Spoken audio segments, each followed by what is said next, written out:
Hey guys, Eric and Daniel with toolsandaction.com. Today we're going to go over something I know absolutely nothing about. It's a tool and die set. We're going to have Dan actually show it off because he actually uses it a lot. He does a lot with metalworking. Believe it or not, the guy's actually really good with it, with metalworking. But so this is it from IRWIN, but I'm going to actually let Dan go into this and talk more about it. Alright, yeah, like Eric was saying, tap and die set. Not everybody's going to use a tap and die set, and some people don't even know what a tap and die set is. Basically what a tap and die set is it allows you to create screwable holes, okay? The tap and the die. The die will allow you to create a bolt, so if you just have a round stock, you're going to put this die on it, spin it down, and it's going to create your groove for you. Okay, so it turns into like a screw. And the tap, let's say you just drill through some metal and you want to be able to put a screw in there, your tap is going to screw down and give you those grooves. So one's kind of on the outside of it, one if you want to do the inside. Okay, correct, okay. Correct. I did have a tap and die set for the longest time. I bought it at Harbor Freight. I think it was like 30 bucks. And it sat in my toolbox for about 5 years and never used it. And one day I really had to use it and I went to get it out. And the first time I used it, it broke. Nice. So yeah, so you definitely want a quality tap and die set. Ever since then, I mean, Harbor Freight, you know, they're good for little knickknacks, but for tap and die sets, I would definitely go elsewhere. So we contacted IRWIN, and they sent us out their new Hanson tap and die set. We're gonna pull you in close and kind of show you some of the cool stuff. What's cool about these kits is you can buy them individually to save some money, or you can get a whole master kit with everything. Right now we just got the standard kit with the standard taps and the standard dies. And they all lock in like that. So if you want to put it somewhere, you know, for storage, not a problem. So definitely cool. What we're doing now is we're going to show you how to actually, we're going to drill through some metal and just show you how we're doing it, the screw and die. You're probably seeing it on the side right now. Definitely some cool stuff from IRWIN. I like it. I mean, I think it's a real quality set. What's like a kit go for? How much? It just varies. It depends, you know. But yeah, quality kits are definitely going to be a lot more money, but you're going to want a quality kit. And if I recall right, when I was using that Harbor Freight kit, I wasn't even tapping the hole, I was cleaning threads. So sometimes, you know, if you strip the bolt or whatever, the threads just aren't all there, you can use a tap and die kit to go in and clean them out and kind of resuscitate them. So, pretty cool stuff. So let's go ahead and show you them in action. Alright, so here we have the tap and die set kit from IRWIN. Real cool feature of this is a lot of them have set screws that actually set the dies in there. But what we're going to do with this kit here is it has this plastic knob you turn and it locks it in. So you're going to place the die in and you're going to lock it. And that's it. They're ready to go. This kit does not ratchet. I kind of wish it did, but I don't know if they have ratcheting kits. I'll look into that and write it in the article.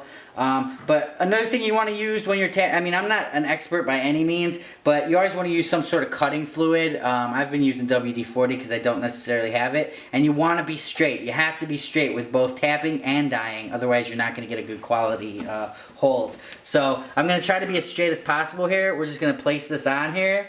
And we're going to start turning. And I can already feel it's cutting in to the metal there. So we're going to go back a little bit. Just back and forth, you know, we don't want the chips to accumulate up in there. But as you can see, I mean, it's like the Cadillac of taps and dies. I'm going back and forth. Just cleaning it out, making sure it's a good cut. And I'm pretty straight, wouldn't you say, Eric? Yeah. It's hard to keep this one straight. We actually have a tool that we're going to show you in another video here that helps you drill straight holes. Real cool tool from Big Gator Tools. And it works great in conjunction with tap and dies.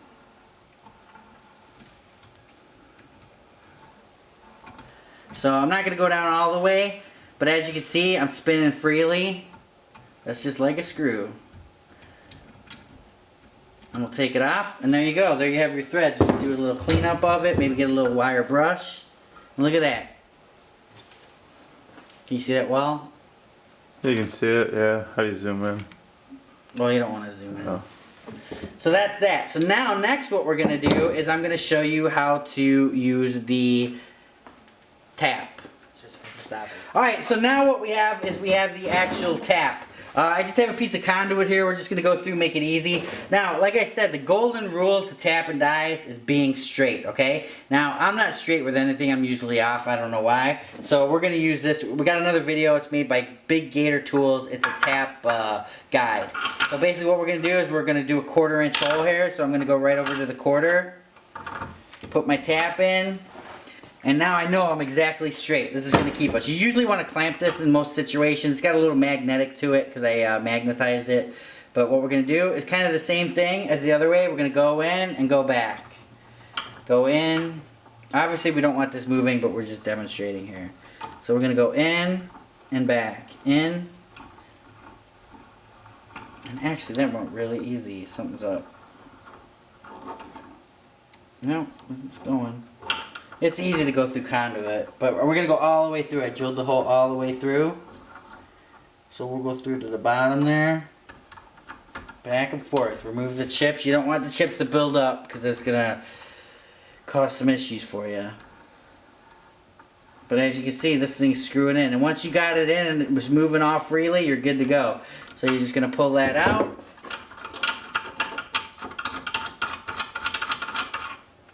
And then we have our tapped hole, and we'll just take the nut. There you go. And that's in there. Now that's pretty tight, you know? I mean, in situations where you're going to use something like this, if you don't have room to put a nut behind it or whatever, you're bolting something up, this is great. I love it. I'm actually going to start using a tap and die a lot more and, you know, just kind of experiment with it. But great stuff. Definitely great stuff from IRWIN. Go ahead and check out IRWIN Tools. We'll put the link at the bottom of the web or the video here. Don't forget to check out toolsinaction.com where we'll have a complete write-up of all this stuff.